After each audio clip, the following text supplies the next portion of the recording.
శ్రీకృష్ణుని యొక్క దైవీ ప్రణాళికలో భాగంగా హిమాలయాల్లోని ఋషికూటమి ప్రేరణతో ప్రపంచ రాజకీయ, ఆర్థిక, శాస్త్ర, కళా, సాహితీ రంగాలలో, సామాజిక, విద్యా రంగాలలో సంభవించనున్న పెనుమార్పుల గురించి పూజ్య గురుదేవులు పండిత శ్రీరామశర్మ ఆచార్య 1985లో ఇచ్చిన వివరణ నూతన యుగం యొక్క రూపురేఖలు.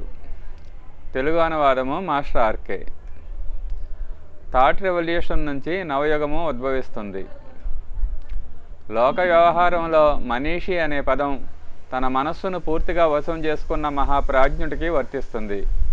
అతను మనస్సు ద్వారా సంచలితుడు కాకుండా తన ఆలోచనల ద్వారా మనస్సును నడిపిస్తాడు. కానీ శాస్త్రకారుడు ఇలా కూడా అంటాడు, మనీషి నస్తు భవంతి పావనాని నా భవంతి. మనీషులు ఎంతోమంది ఉంటారు, పెద్ద పెద్ద తెలివైన వారు ఉంటారు, కానీ వారు పవిత్రులై ఉండకపోవచ్చు. ప్రతిభ, తెలివితేటలు ఉండడం ఒక ఎత్తు, వారికి పవిత్ర అంతఃకరణ కూడా ఉండడం ఇంకొక ఎత్తు. ఈ ఉక్తి ఈనాటి పరిస్థితుల్లో బాగా వర్తిస్తుంది.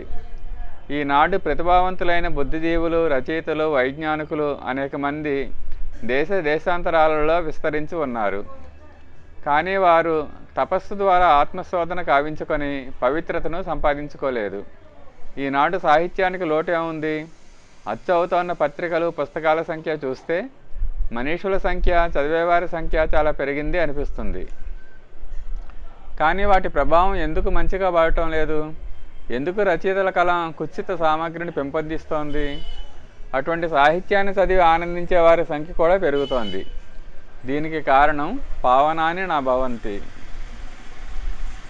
ఇంత పరిమాణంలో ఉచ్చస్తరీయమైన ఆలోచనలను ఉత్కృష్టం చేసే సాహిత్యం రచింపబడి ఉంటే, దాని రుచి జనసామాన్యానికి కలిగించి ఉంటే, ఈనాడు సమాజంలో కనిపిస్తున్న వికృతులు ఉండేవి కావు. నిత్య జీవితంలో సమస్యల సమాధానం తపోనిధులైన యుగమనీషుల చేతిలోనే ఉన్నది. నేను ఇంతకు పూర్వమే చెప్పాను, నవయుగము విచార శోధన వల్ల మాత్రమే వస్తుంది. క్రాంతి, రెవల్యూషన్ నెత్తురు, తుపాకీల వల్ల కాక ఆలోచనలతో ఆలోచనలు ఢీకొంటే వస్తుంది. నవనిర్మాణము సదాలోచనల ప్రతిష్టాపనం వల్లనే సంభవము. ఇంతవరకు సమాజంలో ప్రవేశించిన కుళ్ళు తెలివైన వారి వల్లే జరిగింది. జాతివాదము, మతవాదంతో జరిగిన వ్యాపక నరసంహారాలలో బుద్ధిజీవి వర్గమే ప్రముఖ పాత్ర వహించింది. వారు సన్మార్గగాములు అయి ఉంటే, వారి అంతఃకరణాలు పవిత్రంగా ఉండి ఉంటే, తపశ్శక్తి సంబలము వారికి లభించి ఉంటే, వారు పాజిటివ్ ఆలోచన ప్రవాహానికి జన్మనిచ్చి ఉండేవారు. సత్సాహిత్య రచన చేసి ఉండేవారు. అటువంటి ఉద్యమాలు నడిపి ఉండేవారు. నీల్ఫే హిట్లర్ గురువు యొక్క సూపర్మ్యాన్ స్వరూపమైన అధినాయకుడిని హిట్లర్ తనలో సాకారం చేసుకోదలిచినప్పుడు మొట్టమొదట సంపూర్ణ రాష్ట్ర ఆలోచనాశైలిని అటువైపు తిప్పాడు. అధ్యాపక వర్గం, వైజ్ఞానిక వర్గం నాజీవాదం యొక్క సమర్థకులుగా మారారు. దానికి కారణం అతను రాసిన మీన్ కెంప్. ఆ తర్వాత సంపూర్ణ దేశం యొక్క పాఠ్య ప్రణాళిక, న్యూస్ పేపర్స్ యొక్క దిశ తను అనుకున్నట్టు మార్చివేశాడు. జాతివాదంతో సర్వోత్కృష్ట జాతికి ప్రతీక అనే అహంలో గర్వోన్మత్తులై వ్యాపక నరసంహారానికి కారకులై జర్మనీ దేశము స్వయంగా నష్టపోయింది. ఇది కూడా మనీషి యొక్క ప్రభావమే. ఈ మలుపు సవ్య దిశలో ఉండి ఉంటే ఇంత జనసమర్థన పొందిన దేశం ఎక్కడి నుండి ఎక్కడికి వెళ్ళేదో. కార్ల్ మార్క్స్ అభావగ్రస్త జీవితంలోనే నిర్మించిన అర్థశాస్త్ర దర్శనం సమాజంలో ఒక క్రాంతిని తీసుకుని వచ్చింది. పెట్టుబడిదారీ కోటలు జర్జరమయ్యాయి. 2 వంతుల సామ్రాజ్యవాదం పృథ్వీ నుంచి సమాప్తమైపోయింది. డెస్ క్యాపిటల్ అనే రచన ఒక నవయుగాన్ని ప్రారంభించింది. కార్మికులకు అధికారాలు లభించి సమానధన వితరణాధ్యాయం మొదలైనది. దానివల్ల కోట్ల మంది వ్యక్తులు స్వావలంబన ప్రధానమైన ఆనందదాయకమైన స్వాతంత్ర్యం పొందగలిగారు. సామ్రాజ్యవాదుల స్వార్థ విధానాలే రూసో స్థాపించిన ప్రజాతంత్రం యొక్క పునాదికి ప్రేరణ అయ్యాయి. రూసో రచనల వ్యాపక ప్రభావం లేకుండా ఉండి ఉంటే బలవంతుడిదే రాజ్యం అనేది ఇంకా కొనసాగుతూ ఉండి ఉండేది. దానిని వ్యతిరేకించాలి అనే భావనలే వచ్చి ఉండేవి కావు. జాగీరుదారులు, ఉత్తరాధికారుల ఆధారంగా రాజ్యం పొందడం అనేది కొనసాగుతూనే ఉండి ఉండేది. ఇది ఒక విధంగా మనీషా ప్రేరిత క్రాంతి అనే అనాలి. ఈ సందర్భంలో నేను అనేకసార్లు లింకన్ లూథర్ కింగ్తో పాటు హ్యారియట్ స్టో అనే మహిళ గురించి చెప్తూ ఉంటాను. ఆవిడ కలం నీగ్రోలకు ముక్తి ఇప్పించింది. ప్రత్యక్షంగా ఇదే యుగమనీషి యొక్క భూమిక.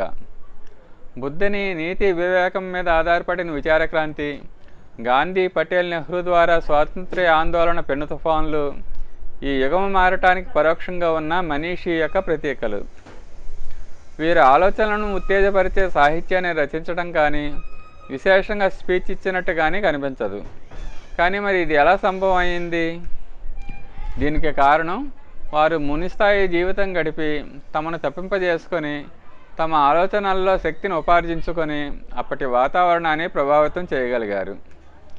నేను వ్యక్తిత్వాలలో పవిత్రత, ప్రఖరత సమావేశపరచడానికి మనీషా అనే మీడియంగా ఎన్నుకున్నాను. నేను ఒక ఉజ్వల భవిష్యత్తు యొక్క స్వప్నం చూస్తున్నాను, దర్శిస్తున్నాను. నేను నా భావి జీవిత క్రమంలో తీసుకున్న మహత్వపూర్ణ నిర్ణయాలలో సర్వోపరి అయినది లోకచింతనమునకు, మాస్ థింకింగ్కు సవ్యదిశ ఇవ్వడానికి ఒక ప్రబల ఆలోచన ప్రవాహాన్ని నిర్మించడం. అందులో అవాంఛనీయత కొట్టుకుని పోతుంది. ఈనాటి జనమానసంలో దూరి ఉన్న మర్మము జటిల ఛాయావాహ పరిస్థితులుగా రూపొందుతున్నది. ఈ వాతావరణాన్ని మార్చివేయటానికి వ్యాసుడు, బుద్ధుడు, Gandhi, Karl Marx, Martin Luther, Aravinda Maharshi, రమణుల వలె పురుషార్థం చేయగలిగే ముని ఋషుల యుగ్మం అవసరం. వీరి ప్రత్యక్ష, పరోక్ష, ప్రచండ పురుషార్థముల ద్వారా విచారక్రాంతి, థాట్ రెవల్యూషన్ సంభవం అవుతుంది. దీని ప్రత్యక్ష రూపం యుగమనీషి యొక్క లేఖిని ద్వారా రచింపబడిన ఉత్కృష్ట స్థాయి యుగాంతరకారి సాహిత్యం అనవచ్చు. 66 సంవత్సరాల క్రిందట అఖండ జ్యోతి ద్వారా తీసుకున్న సంకల్పము కొనసాగించే నైతిక బాధ్యత నా మీద ఉంది. పరోక్షంగా యుగఋషి పాత్రను పోషిస్తూ వైజ్ఞానిక, ఆధ్యాత్మికవాద ప్రత్యక్ష స్వరూపానికి కావలసిన అనుసంధానాల పృష్ఠభూమి, బ్యాక్గ్రౌండ్ తయారు చేసి నేటి తర్కతథ్య ప్రమాణాల ఆధారంగా ఉన్న సమాజానికి అందివ్వాలి అని నా కోరిక. దీనికి శుభారంభము చేసి బుద్ధిజీవి సముదాయాలకు, ఇంటలెక్చువల్స్కు ఒక దిశను, ఒక ఆధారమును ఇచ్చాను. పరోక్షంగా నేను వీటికి నిరంతర పోషణ ఇస్తూ ఉంటాను. వైజ్ఞానిక సముదాయాల ఆలోచనలని ఈ దిశలో ప్రవహించి ఈ ఆత్మికీ అనుసంధానములో, స్పిరిచువల్ రీసెర్చ్లో వారు తమ ప్రజ్ఞను నియోగించగలిగితే అతి ఉత్కృష్ట స్థితికి వారిని తీసుకుని వెళ్లే ప్రయత్నంలో నేను సహకరిస్తాను. సూక్ష్మీకరణ తపశ్చర్య వల్ల నేను నా మనీషా ద్వారా, శోధ అనుసంధాన నిష్కర్షముల ద్వారా సమస్త మానవజాతికి లాభం చేకూరుస్తాను. ఈ నా సంకల్పము అతి తీవ్ర ప్రకట రూపం దాల్చటం రాబోయే రోజుల్లో చూస్తారు.